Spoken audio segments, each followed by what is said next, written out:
орозо мезгилинде сапардагы орозо кандай болот? Бирөө сапарга чыгайын деп калды Рамазан айында. Ошонун орозосун кандай кылат? Эки түрү бар. Ушу эки түрүн жакшы жаттап алсаңар, иншалла маселе чечилет. Биринчиси, орозого ниет кылардан мурда сапарга чыгып кетсеңиз, башкача айтканда түнкү саат 12-де жолго чыктыңыз.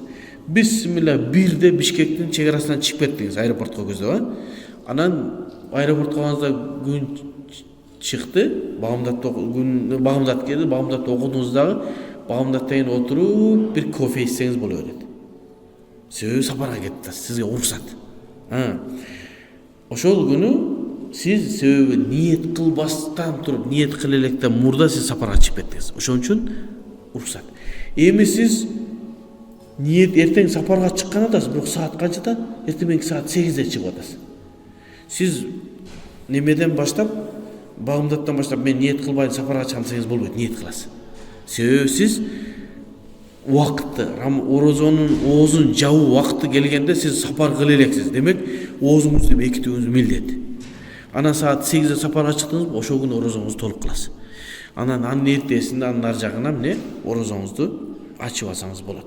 Анан орозо мезгилинде ачылынган орозо, орозо мезгилинде ачылынган орозо күнүнө күн кармалып берилет. Күнүнө күн.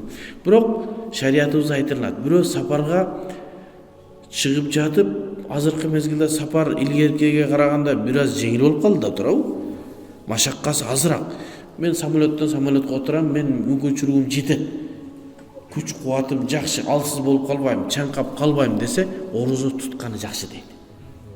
Эгерде өзүнүн көңүлүндө орозо кармагандан кийин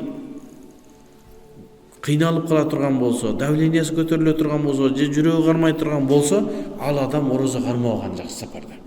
Пайгамбар саллаллаху алейхи ва саллям күндөрдүн бир күндө сапарда кетип атканым бир жерге эс алганда тип караса, бир сахаба кыйналып, анын көлөкө кылып башына суу куюп атышыптыр.